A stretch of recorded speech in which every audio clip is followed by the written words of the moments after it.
Audio Jungle.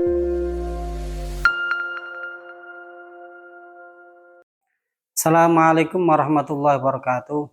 Alhamdulillahirabbil alamin. Wabihi nasta'inu ala umurid dunya waddin. Wassalatu wassalamu ala asyrafil anbiya'i wal mursalin.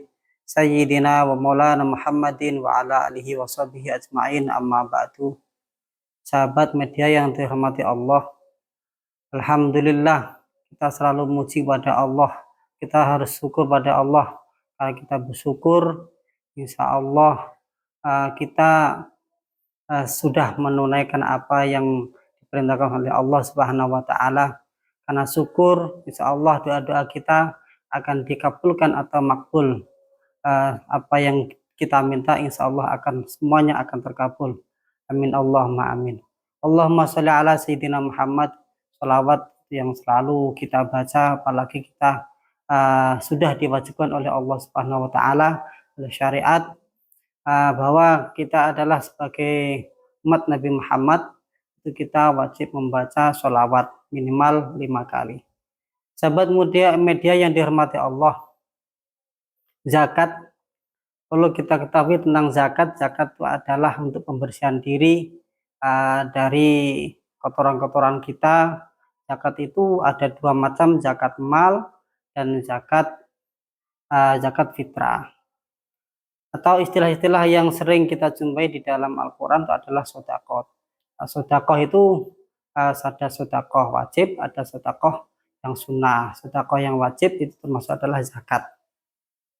Nah, zakat yang ada, zakat itu yang zakat mal itu memang apa saja toh ya yang harus dizakati itu.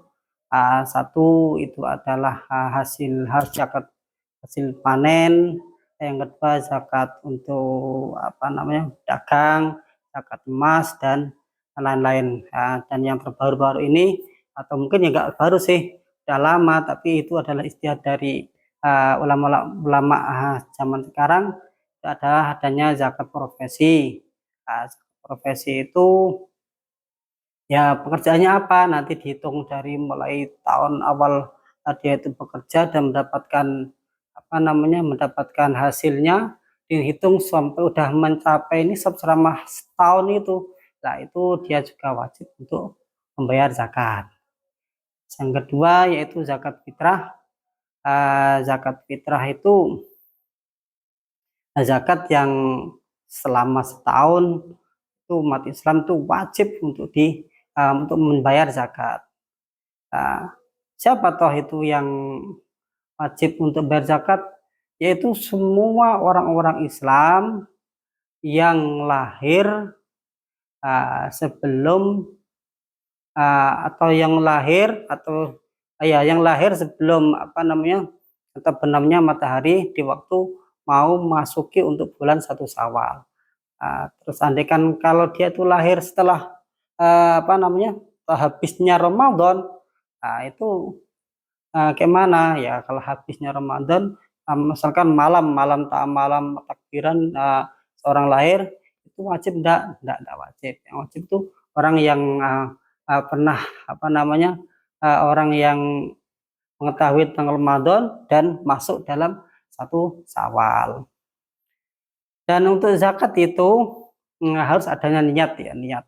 Memang niat itu innamal a'malu binniyat. Semuanya amal-amal itu harus adanya niat.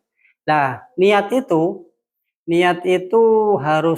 bukan apakah harus diucapkan nawaitu an udhiya zakat fitri, itu enggak harus ya. Namanya niat itu memang harus ada di hati. Niat itu semuanya ada di hati. Enggak harus untuk dilafadzkan. Apalagi biasanya praktek-praktek yang ada di daerah kita itu biasanya kita membayar zakat, adanya niat, terus masukkan tangan. Apakah itu wajib? Enggak, ya, enggak wajib. Biasanya kan gitu kan, ada yang memasukkan tangan ke dalam beras, kita baru niat sama-sama atau dipandu oleh ustadz. Itu apakah itu? Enggak ya. Pokoknya niat ya.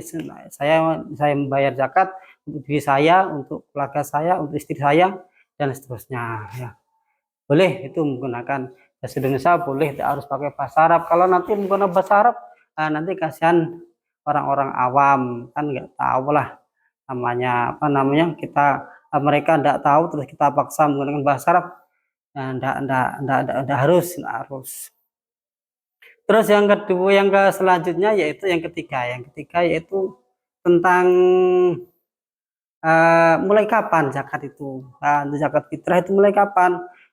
Mulainya boleh dilaksanakan mulai dari 1 Ramadan sampai sebelum dilaksanakan untuk sholat Idul Fitri.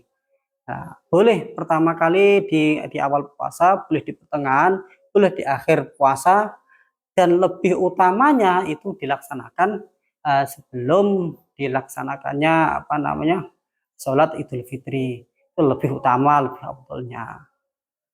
Nah, terus nanti dibagikan kepada siapa sekarang? Selanjutnya yaitu zakat itu dibagikan pada satu fukoro, yaitu ada di apa namanya surat At-Taubah itu, fukoro, masakin, terus ma'alaf, terus gorim, rikob, dak ya. Terus gorim itu apa ya, orang yang punya hutang itu. Terus sabilillah, dan terakhir adalah ibnu sabil. Nah, fukoro itu yang kayak mana toh? Fukoro itu sama sekali dalam kehidupan sehari itu dia tidak ada pemasukan sama sekali. Itu namanya fukoro. Terus yang masakin atau orang miskin itu adalah yang misalkan untuk kehidupan untuk makan sebulan atau sehari, misalkan ya sehari dia itu ada pemasukan, misalkan ada masukan 50.000 atau 20.000 ya, 20.000, sedangkan untuk dirinya dan keluarganya itu minimal membutuhkan 50.000 untuk memberi makan mereka. Nah itu untuk mencukupinya untuk sampai ke 50.000 tidak bisa, dan seharusnya dia itu 50.000, tapi yang dia dapat cuma 20.000. Nah, itu adalah masakin. Terus amil, yang selanjutnya nomor 3 itu amil. Amil itu adalah tugas yang apa namanya mengambil zakat ya, mengambil zakat. Nah, amil apakah yang ada di sekarang di desa-desa kita yang mengambil zakat-zakat di rumah terus dibawa ke masjid itu masuk amil? Tidak ya, karena amil itu ada proses sendiri, nanti yang mengangkat amir atau pemerintahan yang mengangkat sebagai amil itu. Nah, untuk yang ada di daerah-daerah kita itu biasanya namanya cuma petugas ya, petugas zakat. Tugas zakat itu berarti tidak boleh untuk mengambil zakat kecuali dia itu adalah orang-orang yang termasuk fakir, miskin, dan seterusnya itu. Tapi kalau untuk yang apa namanya petugas tidak boleh, sedikit pun tidak boleh. Nah, terus yang selanjutnya yaitu adalah orang yang gorim, rikob itu budak ya, budak itu untuk dia itu sebagai sayyidnya yang punya budak, yaitu apa namanya ada perjanjian bahwa nanti kalau kamu bisa membayar gini lah, itu misalkan si bagi sayyidnya atau pemiliknya itu memberi apa namanya memberi keluasan untuk si budak tadi, kamu kalau membayar dirimu sendiri misalkan 10 juta untuk dirimu, nah itu nanti kalau si budak tadi bisa membayar dengan 10 juta itu dia merdeka. Nah, itu namanya rikob. Yang selanjutnya yaitu adalah gorim. Gorim itu yang punya hutang ya, punya hutang. Lah hutang itu adalah hutang-hutang yang memang hutang untuk halal ya, bukan untuk yang haram. Hasil-hasil misalkan dia hutang untuk memenuhi nafkah kepada keluarganya, untuk kebutuhan-kebutuhan dirinya dan keluarganya itu yang halal, itu boleh dia itu mengambil zakat. Nah, utang-utang yang hasil bangkrut misalkan main slot, kakek apa namanya judi, mabuk-mabukan, seperti yang apa namanya yang haram-haram lah, yang untuk hasil keharaman tadi dia berhutang terus, tapi apa namanya hutangnya itu gara-gara melakukan yang haram, itu tidak masuk di dalam gorim itu. Terus yang nomor 7 yaitu adalah sabilillah. Sabilillah itu yang perang di jalan Allah, yang perang membela agamanya Allah itu dulu. Zaman dulu itu memang ada perangan. Dan apakah mungkin sekarang ada ya, ada apalagi ini lagi apa namanya banter-bantere atau gencar-gencare Iran sama Amerika ini. Nah, ini termasuk apa lah? Ini kalau Iran ini dia itu perangnya untuk niat sabilillah, membela agamanya Allah, memusuhi orang-orang kafir, merangi kafir, apa namanya Amerika dan Israel.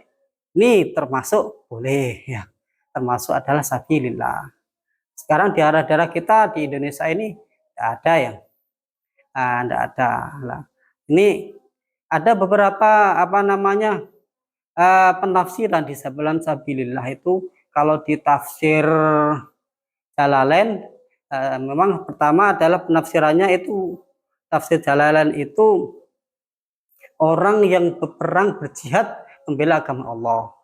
Terus ada yang tafsir yang kedua yaitu di tafsir Munir itu dari tafsiran kedua dari sebagian ulama kita itu ada yang menafsiri bahwa namanya apa namanya sabilillah itu untuk apa sesuatu kebaikan ya. Wujuhul khair atau aujuhul khair itu untuk segala kebaikan, misalkan dalam pembangunan masjid, untuk pondok pesantren, jembatan umum, dan untuk apa namanya pengafani orang mati. Nah, itu boleh. Nah, yang ketiga yaitu adalah ada di namanya di hadis Jawahirul Bukhari ya. Jawahirul Bukhari itu sabilillah itu dimanai yaitu termasuk nasyirul ilmi, orang-orang yang apa namanya menyebarkan ilmu. Masuk ya Pak Yai, Pak Ustadz, santri itu boleh menerima zakat walaupun itu adalah orang-orang kaya, itu tidak apa-apa. Nah, itu memang ketentuan-ketentuan yang pasti di dalam madhab kita, madhab Syafi'i itu memang menam sabilillah itu ya orang yang berjihad saja. Tapi kita banyak ulama terus memberi kerahmatan bagi kita. Terus yang terakhir adalah Ibnu Sabil. Ibnu Sabil itu adalah orang yang bepergian, musafir kehabisan ongkos, kehabisan sangu, dia itu boleh untuk mengambil zakat. Itu pokoknya dalam itu yang apa namanya orang-orang yang atau asnaf 8 itu orang-orang yang wajib atau orang yang bisa menerima zakat. Tadi itu memang harus ada ketentuan masing-masing. Terus yang terakhir yaitu tentang apa namanya keafdolan keutamaan dalam zakat itu memang harus diberikan yang diberikan kepada diberikan zakat tadi itu sebelum, paling baiknya itu sebelum dilaksanakan sholat Idul Fitri. Perlu diingat zakat itu diberikan untuk fakir miskin supaya apa toh supaya apa namanya orang yang kelaparan, orang yang tidak mempunyai uang itu akan lebih enjoy, akan lebih tenang daripada orang yang kelaparan. Nanti orang yang kelaparan tadi pasti akan melakukan sebuah kejahatan. Padahal semua di malam hari raya itu orang-orang pada seneng-seneng pada makan enak-enak, tapi orang fakir miskin nggak makan sama sekali, itu pasti mereka akan berbuat kejahatan. Itulah termasuk hikmah dari kita membayar zakat. Itu yang kami sampaikan. Semoga bermanfaat untuk saya sendiri, terutama para sahabat media. Semoga akan selalu diberi oleh rahmat oleh Allah Subhanahu wa taala. Dengan adanya ini saya mungkin ada banyak kekhilafan, banyak kata-kata yang tidak pas. Sekian dari saya. Assalamualaikum warahmatullahi wabarakatuh.